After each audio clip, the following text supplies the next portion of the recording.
High বন্ধুগণ, হ্যাঁ এখানে চলছে চাঁদা নিয়ে জালিয়াতি। কে বলছে তার মা মারা গেছে, তাকে আরজি কর থেকে আনতে হবে 1200 টাকা দাও। আরে এরকমের দুবার লোকটা আমার পুরনো বাড়িতে গিয়েছিল। আমি তো তখন একটা শোকে ছিলাম, মুহ্যমান ছিলাম।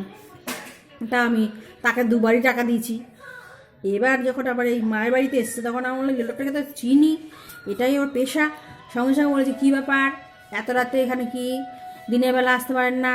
তখন বলছে রাত্রি 11টার সময় ডেড বডি আনতে হবে। আমি বলছি, একই গল্পটা চেঞ্জ করুন এবার। ঠিক আছে দিদি, ঠিক আছে দিদি বলে চলে গেল। আচ্ছা, এই মুহূর্তে একজন এসে কলিং বেল বাজাচ্ছে কি তার নাকি মানসিক পুজো বাড়িতে, মানসিক পুজো তো নাকি চাঁদা কালেকশন করে পুজো করতে হয়। এটা নাকি মানসিক। এটা কী ধরনের মানসিক? তোমার নিজের পয়সা দিয়ে তুমি পুজো করো না, বলছে চাঁদা কালেকশন করে পুজো দিতে। বেশ লম্বা চওড়া। তেমন ঘটনাটা বললাম, বলে দাঁড়া আপনি সন্ধ্যাবেলা তালা দিয়ে দেবেন, আমি আগে জানলে আপনার বাড়ি ঢুকতাম না, কালকে এরকম পরিস্থিতিতে পড়েছিলেন, হ্যান ত্যান বললেন।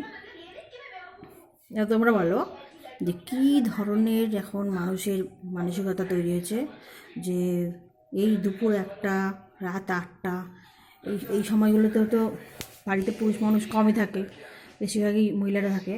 এইরকমভাবে একটা অদ্ভুত একটা চক্র বেরিয়েছে, যারা কিছু কিছু কথা বলে দুনিয়ার অবস্থা খুব খারাপ। সাবধান, তোমরা কিন্তু সাবধান থেকো, টেক কেয়ার, এগুলো খেয়াল রাখবে। টাটা।